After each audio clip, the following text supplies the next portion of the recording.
പുതിയൊരു വീഡിയോയിലേക്ക് സ്വാഗതം. ഇന്നത്തെ വീഡിയോ എപ്സന്റെ new model ink tank monochrome all in one പ്രിന്ററായ എപ്സൺ M2120 ആണ് പ്രിന്ററിന്റെ അൺബോക്സിംഗും ഫസ്റ്റ് സെറ്റപ്പ് എല്ലാം ഉള്ള ഒരു ഫുൾ വീഡിയോ ആണ് നിങ്ങൾക്ക് പരിചയപ്പെടുത്തി തരുന്നത്.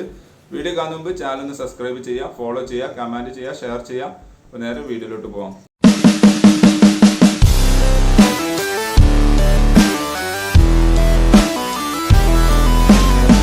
പ്രത്യേകം ശ്രദ്ധിക്കുക, പ്രിന്റർ വാങ്ങിക്കഴിഞ്ഞാൽ നിങ്ങൾ നിർബന്ധമായും ടോൾ ഫ്രീ നമ്പറിലോ അല്ലെങ്കിൽ അടുത്തുള്ള എപ്സന്റെ ഓതറൈസ്ഡ് സർവീസ് സെന്ററിലോ വിളിച്ച് ഇൻസ്റ്റാളേഷൻ ബുക്ക് ചെയ്യേണ്ടതാണ്.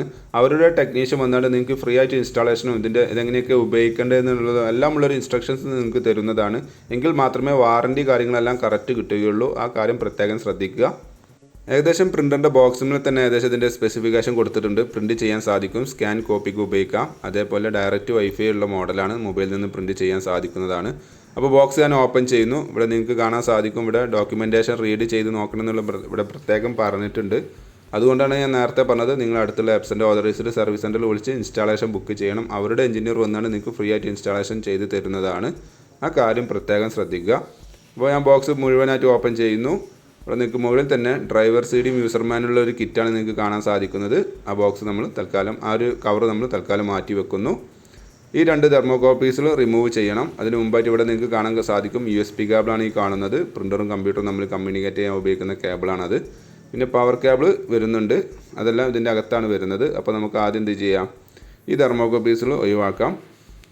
അതിന് ശേഷം നമുക്ക് ഈ പ്രിൻ്റർ ബോക്സിൽ നിന്ന് പുറത്ത് വെക്കാം.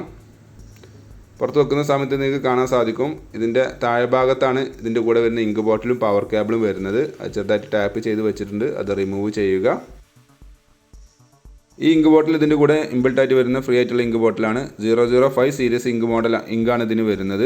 അതുപോലെ ഇത് പവർ കേബിളാണ്, പ്രിൻ്ററിലേക്ക് കറണ്ട് കണക്ഷൻ എത്തിക്കുന്ന കേബിളാണത്. ഇനി ശേഷം ചെയ്യാനുള്ളത് നമുക്ക് ഈ കവർ റിമൂവ് ചെയ്യുക എന്നുള്ളതാണ്.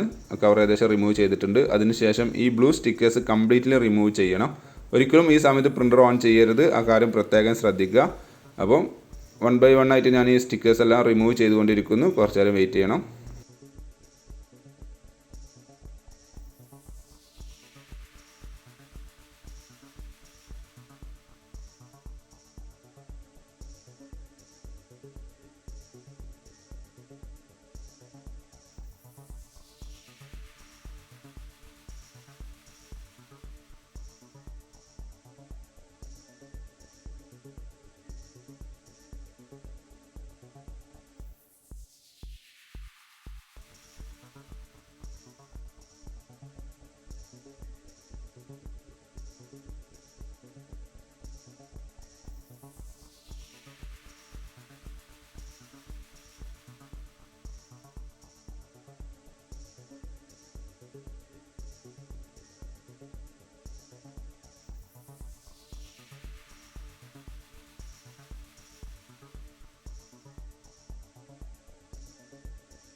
ഞാൻ ഏകദേശം ബ്ലൂ സ്റ്റിക്കറെല്ലാം റിമൂവ് ചെയ്ത് കഴിഞ്ഞിട്ടുണ്ട്, കണ്ടില്ലേ. എന്നിട്ട് ഇനി നെക്സ്റ്റ് ചെയ്യാനുള്ളത് പ്രിൻ്റർ പവർ ഓൺ ചെയ്യുക എന്നുള്ളതാണ്.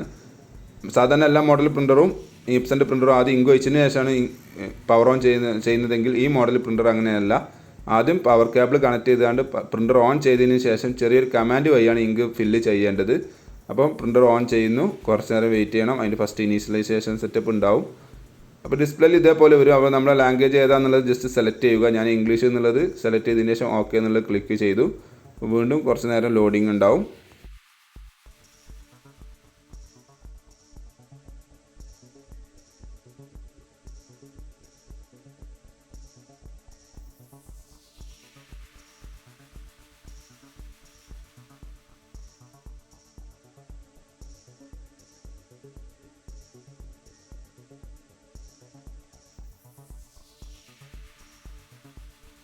കുറച്ച് നേരം വെയിറ്റ് ചെയ്ത് കഴിഞ്ഞാൽ ഇതേപോലെ ഡിസ്പ്ലേയിൽ ഇങ്ങനെ മെസ്സേജ് കാണിക്കുന്നതാണ്. നമ്മൾ സ്റ്റോപ്പ് ബട്ടൺ പ്രസ് ചെയ്തതിന് ശേഷം ഇവിടെ കണ്ടില്ലേ സേഫ്ലി യൂസേജ് എന്നുള്ള ബട്ടൺ. അപ്പോൾ ഓക്കെ എന്നുള്ളത് ക്ലിക്ക് ചെയ്യുക. ഇവിടെ നിങ്ങൾ എന്ത് ചെയ്യണമെന്ന് വെച്ച് കഴിഞ്ഞാൽ ആദ്യം ഇങ്ക് ഫില്ല് ചെയ്യേണ്ടതുണ്ട്. അപ്പോൾ അതിന് നമ്മൾ എന്ത് ചെയ്യുക, ഓക്കെ എന്നുള്ളത് ആദ്യം ബട്ടൺ പ്രസ് ചെയ്യുക. അപ്പോൾ ഫില്ല് ഇങ്ക് ചെയ്യാനാണ് പറയുന്നത്. നമ്മൾ ആദ്യം സ്കാനർ മൊഡ്യൂൾ ഓപ്പൺ ചെയ്യുന്നു. സ്കാനർ മൊഡ്യൂൾ ജസ്റ്റ് ഇതിൻ്റെ രണ്ട് സൈഡ് ഇരുവശത്തായിട്ട് നിങ്ങൾക്ക് അത് ഓപ്പൺ ചെയ്യാനുള്ള ഗ്യാപ്പ് ഉണ്ടാവും, സ്പേസ് ഉണ്ടാവുന്നതാണ്. അപ്പോൾ അത് വെച്ചിട്ട് സ്കാനർ മൊഡ്യൂൾ 45 ആംഗിൾ ഓപ്പൺ ചെയ്യുക. എന്നിട്ട് ഇങ്ക് ഫില്ല് ചെയ്യണം. ഇങ്ക് ഫില്ല് ചെയ്യാതെ ഒരിക്കലും നമ്മൾ സ്റ്റാർട്ട് ഇൻസ്റ്റാളേഷൻ കൊടുക്കരുത്. അപ്പോൾ ജസ്റ്റ് ഇങ്ക് ഫില്ല് ചെയ്യുന്നു ഞാൻ കണ്ടില്ലേ. ജസ്റ്റ് ആ സ്ലോട്ടിലോട്ട് നമ്മൾ ആ ബോട്ടിൽ വെച്ചാൽ മതി, ഓട്ടോമാറ്റിക്കായിട്ട് തന്നെ ഇങ്ക് ഫില്ലാവുന്നതാണ്. കുറച്ച് നേരം വെയിറ്റ് ചെയ്യുക. ഇവിടെ നിങ്ങൾക്ക് ഫ്രണ്ടിൽ ആ ഗ്ലാസിൻ്റെ അവിടെ കണ്ടു കഴിഞ്ഞാൽ ടാങ്കിൻ്റെ ട്രാൻസ്പെറൻ്റ് കൊടുത്ത ഭാഗം നിങ്ങൾക്ക് ഇവിടെ കാണാൻ സാധിക്കും. ഇതിൽ ഇങ്ക് ഫില്ലാവുന്നത് നിങ്ങൾക്ക് കാണാൻ സാധിക്കുന്നതാണ്. അപ്പോൾ കുറച്ച് നേരം വെയിറ്റ് ചെയ്ത് കഴിഞ്ഞ് കഴിഞ്ഞാൽ ഓട്ടോമാറ്റിക്കായിട്ട് ഇങ്ക് ഫില്ലാവുന്നതാണ്.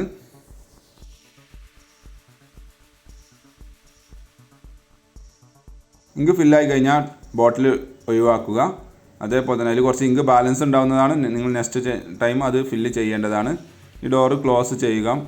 എന്നിട്ട് നമ്മൾ ഡിസ്പ്ലേയിൽ കാണുന്ന ഈ പ്രൊസീഡ് എന്നുള്ള ബട്ടൺ കണ്ടില്ലേ, ഇത് ജസ്റ്റ് പ്രസ് ചെയ്യുക. വീണ്ടും അത് പ്രസ് ചെയ്യുക. അപ്പോൾ നമ്മുടെ ഫസ്റ്റ് ഇൻസ്റ്റാളേഷൻ പ്രൊസീജിയർ സ്റ്റാർട്ട് ആവുന്നതാണ്. ഏകദേശം 10 മിനിറ്റ് സമയം ഉണ്ടാവും. ഡിസ്പ്ലേയിൽ നിങ്ങൾക്ക് കാണാൻ സാധിക്കും. അത് ഫിനിഷ് ആയി കഴിഞ്ഞാൽ ഇതേപോലെ ഇനീഷ്യലൈസേഷൻ കംപ്ലീറ്റഡ് എന്നുള്ള മെസ്സേജ് കാണിക്കുന്നതാണ്. അവിടെ നിങ്ങൾ അഡ്ജസ്റ്റ് ഹെഡ് അലൈൻമെൻ്റ് എല്ലാം പിന്നീട് നിങ്ങൾ കൊടുക്കുക.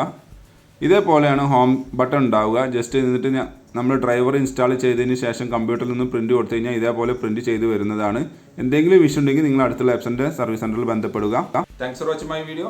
വിചാരിക്കുന്നു. സബ്സ്ക്രൈബ് ചെയ്യുക, ഫോളോ ചെയ്യുക, കമൻറ്റ് ചെയ്യുക, ഷെയർ ചെയ്യുക, ലൈക്ക് ചെയ്യുക. അപ്പോൾ ഓക്കെ, ബൈ.